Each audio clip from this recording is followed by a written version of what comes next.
Welcome to GS for civil services. स्वागत है आपका मॉडर्न हिस्ट्री के इस इम्पोर्टेंट टॉपिक में, जिसमें आज हम फ्रांसीसियों का आगमन और फिर उसके बाद डेनमार्क के जो निवासी हैं जिन्हें डैन बोला जाता है या डैनिश बोला जाता है। क्या बोलते हैं हम लोग? डैनिश बोलते हैं। ये भी भारत में आए थे व्यापार के उद्देश्य से, क्योंकि 5 यूरोपीय कंपनी थी। 5 यूरोपीय कंपनी में कौन थे? सबसे पहले जो भारत में आए थे 1498 में कौन? पुर्तगाली, फिर आए डच, फिर आए ईस्ट इंडिया कंपनी वाले या जिन्हें आप ब्रिटिशर्स के नाम से जानते हैं, और फिर उसके बाद आए डैनिश आए, और फिर सबसे लास्ट में जो भारत में आए यूरोपीय व्यापारिक कंपनी के तौर पे वो कौन थे? फ्रांसीसी थे। ओके, फ्रांसीसी थे। लेकिन सबसे आखिर में भारत से कौन गया? तो वो कौन गए?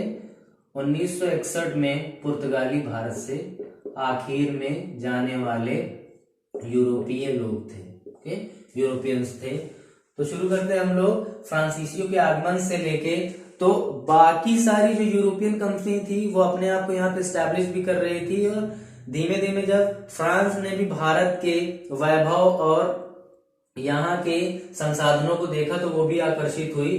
तो वहां के जो सम्राट थे, फ्रांस के सम्राट थे जिनका नाम है लुई 14, उनके मंत्री कोलबर्ट ने 1664 में French east India company, okay, French east India company, जिसको किस नाम से जाना जाता था? कंपनी देस इंडस ओरिएंटल्स। क्या नाम था? कंपनी देस इंडस ओरिएंटल्स। ये कंपनी को उन्होंने क्या किया कि एस्टैब्लिश किया और बोला कि जाइए आप भारत में व्यापार करिए, आप फ्रांस को रिप्रेजेंटेट कर रहे हैं वहां पे। और जितने भी संसाधन वगैरह होते थे या वित्तीय संसाधन और भी जो विशेषाधिकार थे वह फ्रांसीसियों की तरफ से इन्हें ज्यादा से ज्यादा मिले हुए थे। तो इसी वजह से ये एक ऐसी कंपनी थी जिसे सरकारी व्यापारिक कंपनी बोला जाता है, जिसकी वजह से इसको बाद में नुकसान भी झेलना पड़ता है। शायद अगर ये कंपनी में सरकार का इतना इन्वॉल्वमेंट नहीं होता तो अंग्रेजों की जगह पे शायद भारत में फ्रांसीसियों का कब्जा होता। वो कैसे होता है वो अभी हम बाद में समझेंगे, जब हम लोग प्रथम कर्नाटक वॉर, द्वितीय कर्नाटक वॉर, तृतीय कर्नाटक वॉर या युद्ध देखेंगे। तो सूरत में सर्वप्रथम इन्होंने अपनी फैक्ट्री स्टैब्लिश की। ओके, सबसे पहली फैक्ट्री का इन्होंने निर्माण कहाँ किया? सूरत में किया। और पूर्वी भारत में इन्होंने मसूलीपट्टनम में पहली फैक्ट्री स्टैब्लिश की। ओके, पूर्वी भारत में इन्होंने पहली फैक्ट्री कहाँ स्टैब्लिश की? मसूलीपट्टनम में। 1673 में फ्रांसिस मार्टिन करके कंपनी का एक बहुत ही महत्वाकांक्षी निदेशक था। क्या नाम था उसका? Francis Martin. उसने जो है वेलिंडी पूरा करके एक जगह थी जहां के सूबेदार थे शेर खान लोधी को उसने कन्विंस किया, और मद्रास में ही एक पुदुचेरी करके एक छोटा सा गांव है जिसे आज के टाइम में आप वर्तमान में पुदुचेरी या पौंडीचेरी के नाम से जानते हैं।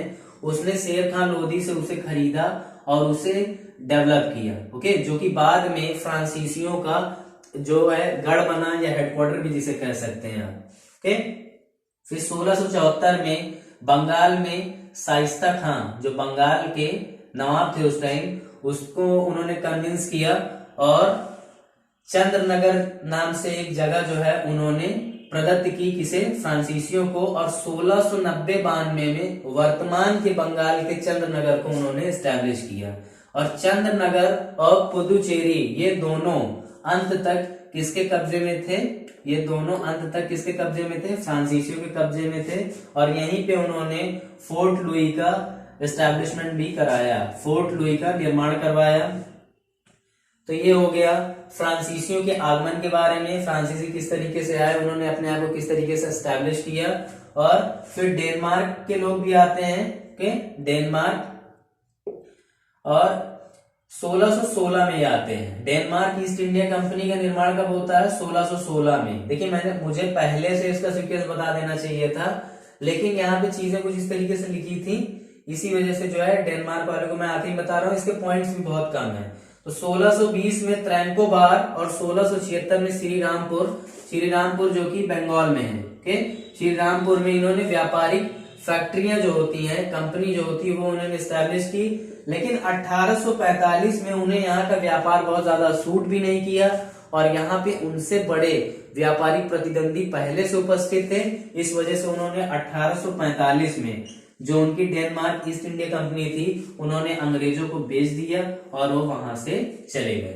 ओके, तो डेनमार्क के बारे में इतनी ही। इनकी 2 फैक्ट्रियों के नाम याद रखिएगा बस। इन्होंने कहा एस्टैब्लिश की, 1620 में त्रैंकोबार में किया और 1676 में श्रीरामपुर में किया और 1845 में इन्होंने अपना बोरिया बिस्तर समेटा और अपनी जो कंपनी थी जिसको क्या बोलते हैं, डेनिश ईस्ट इंडिया कंपनी, उन्होंने अंग्रेजों को बेचा और चले गए। लेकिन अब भारत में जो एस्टैब्लिशमेंट का सबसे बड़ा एस्पेक्ट देखने को मिलता है कि भारत में इन 5 यूरोपियन कंपनी, 5 व्यापारिक यूरोपियन कंपनियों में से कौन आखिर में रुकेगा, यानी कि जो सर्वोच्चता का युद्ध होता है, सर्वोच्च कौन है। तो 2 सबसे बड़े कंपीटर सामने आते हैं और वो कौन है, ब्रिटिशर्स और फ्रांसीसी, और इनके बीच में संघर्ष होता है, इनके बीच में स्ट्रगल होता है जिसे नाम दिया जाता है कर्नाटक युद्ध या कार्नेटिक वॉर। क्या बोला जाता है उसे, कर्नाटक युद्ध या कार्नेटिक वॉर। तो प्रथम कर्नाटक युद्ध होगा इनके बीच में। इन्हें उत्तराधिकारी युद्ध के नाम से भी जाना जाता है क्योंकि यहाँ के राजा लोग जो थे, यहाँ के राजा, यहाँ के नवाब, वो लोग जो है कहीं ना कहीं अपना उत्तराधिकारी जो है वो सेटल नहीं कर पा रहे थे। तो उस वजह से अंग्रेजों और फ्रांसीसियों को ये मौका मिला, फ्रांसीसियों और अंग्रेजों को ये मौका मिला कि वो भारत के आंतरिक मामलों में हस्तक्षेप करना शुरू कर दिए। और ये पहली बार हो रहा था क्योंकि इससे पहले तो ये आपस के ही मामले में उलझे हुए थे, लेकिन जब ये आपसी मामलों को उन्होंने निपटाया तो ये भारतीय राजाओं के आंतरिक मामलों में हस्तक्षेप करना शुरू किए। तो प्रथम कर्नाटक युद्ध की जो तिथि है 1740 से 1748 बीच में हुई, 1740 से 1748 ईस्वी के बीच में हुई। और कर्नाटक की तरफ, कर्नाटक के इस युद्ध में डुप्ले फ्रांसीसी गवर्नमेंट को रिप्रेजेंट कर रहा था, वो गवर्नर था। यहाँ पे मॉर्स किस तरफ से थे, मॉर्स अंग्रेजों की तरफ से थे। तो 1746 में मद्रास पर कब्जा कर लेते हैं कौन, डुप्ले। जब मद्रास पर कब्जा कर लेते हैं तो अंग्रेज कमजोर हो जाते हैं और अडयार में जो है, अडयार में नवाब की सेना को भी हरा देते हैं, नवाब की सेना को ये हरा देते हैं, कौन, डुप्ले हरा देते हैं।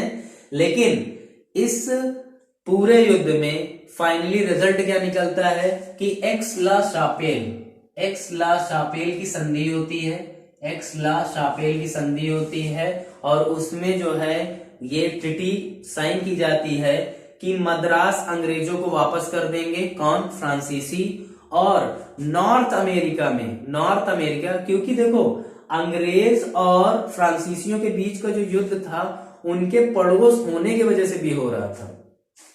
तो नॉर्थ अमेरिका में एक जगह है जिसको बोलते हैं लुइसबर्ग फ्रांसीसियों को वापस दे दिया गया है। एक्स ला शापेल संधि के अंदर ये प्रोविजन था। ओके, फिर कुछ दिन तो ये शांत रहते हैं, 1748 से फिर ये 3 से 4 साल शांत रहते हैं और फिर द्वितीय कर्नाटक युद्ध शुरू होता है। अब द्वितीय कर्नाटक युद्ध में क्या होगा, क्षेत्र का विस्तार हो जाएगा। प्रथम कर्नाटक युद्ध में सिर्फ मद्रास और उसी के इर्द गिर्द क्षेत्रों में ही लड़ाई झगड़ा चल रहा होता है, लेकिन अब क्या होगा, अब क्षेत्र का विस्तार हो जाएगा और क्षेत्र का विस्तार भी कर्नाटक और हैदराबाद में हो जाएगा।